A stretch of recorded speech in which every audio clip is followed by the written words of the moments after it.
So what's up guys, and welcome to my leg day video. I've called this leg day a stimulus to fatigue leg day because I actually do 2 leg days. So my first leg day will be more about going heavy and hitting the big compound movements like leg press and Romanian deadlifts in that like 6 to 10 rep range. And it's quite fatiguing on the body. Whereas this leg day is still about trying to progress, still about hitting compound movements, but the compound movements I choose is more about managing recovery, because I don't think I could get away with doing the first leg day 2 days a week because it'd be more fatiguing than it needs to be. So my exercise selection changes to reflect that. First, I'll show you my legs. Legs are okay. They're nothing absolutely crazy by social media standards, but they're decent. I don't think the lighting does me any favors in this video, but I think they're okay. Moving on, first exercise will be the leg extension. Now, the legs are actually the only muscle group, really, that I'll start with an isolation. And that's because I just like to protect my knees. I feel better doing my compound movements with blood flow through my knee joint first. And because I always do it that way, I know that when I'm progressive overload and adding weight, it's not because they're more fresh. So if I were to just start on leg press one day, yeah, I'd be able to lift more weight, but that wouldn't necessarily be because of progressive overload. It might just be because my legs are more fresh. The next exercise is seated hamstring curls. Again, for both of these exercises, I'll just do 2 sets, and I'll tend to hit them in a slightly higher rep range on this day, more like 8 to 15 reps, sometimes up to 20 reps. And that's just because on the first day, I tend to hit everything in that 6 to 10 rep range.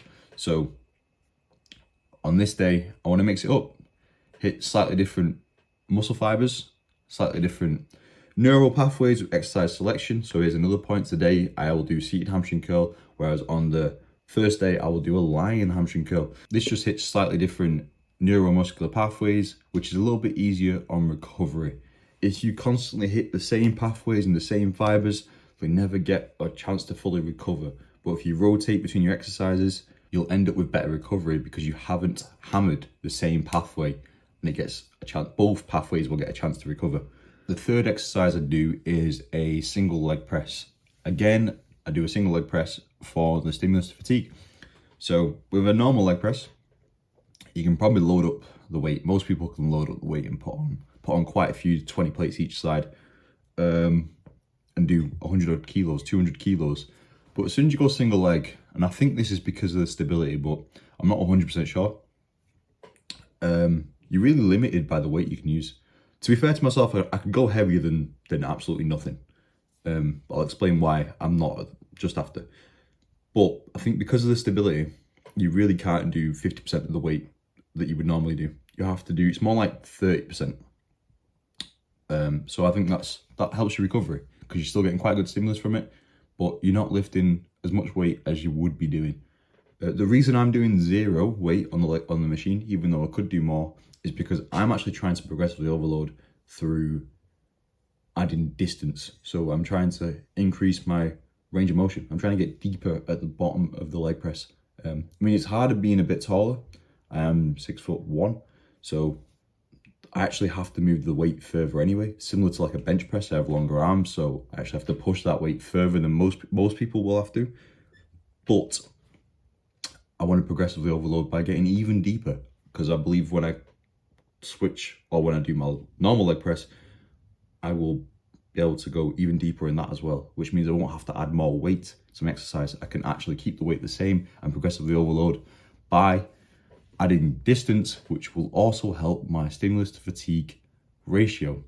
Essentially, to keep the stimulus fatigue ratio high or low, I think it'd be low, be favorable, keep it favorable, you want to keep the weight as low as possible whilst keeping the stimulus high. So if you can progressively overload without adding weight to the bar, then that's ideal purely for trying to improve the stimulus to fatigue ratio. The next exercise after that was calf raises. Just got to get them done. Just don't skip calves. I mean, I've been training calves for like 5 years now.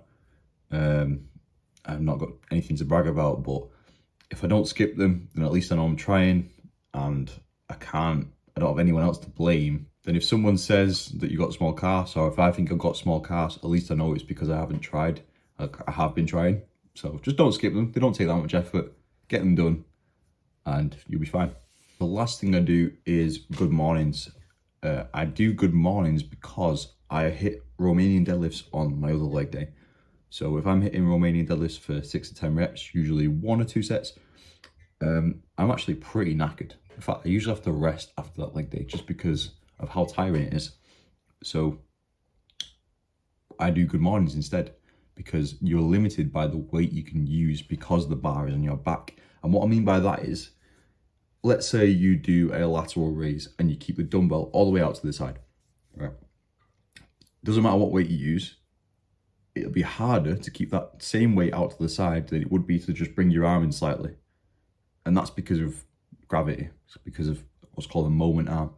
So the further away the weight is from your body, the harder it is to hold. With the bar being on your back rather than in your hands, it is further away from the center of your body, which is essentially where your knees are. So with a Romanian deadlifts, you are actually in the strongest position because the bar is close to your body. But with the bar being on your back, it is further away from the midline of your body, which means you can't use as much weight, but you will still get a good stimulus. So I've decided to do good mornings, and it complements your Romanian deadlifts quite nicely, actually. So yeah, when I combine these 2 leg days together, I end up with quite a lot of good stimulus with less fatigue than I would otherwise have through doing the same leg day twice. So I will sometimes do abs on this day, not always. Today I didn't do it, so I didn't film it. It didn't miss much. Normally I just rotate between cable crunches or leg raises or some variations. I just rotate between them and do them when I feel like it, but not today. That concludes the leg day. I hope I've explained how to keep the stimulus to fatigue ratio favorable. I hope the video helps, and take care, and I'll see you in the next video.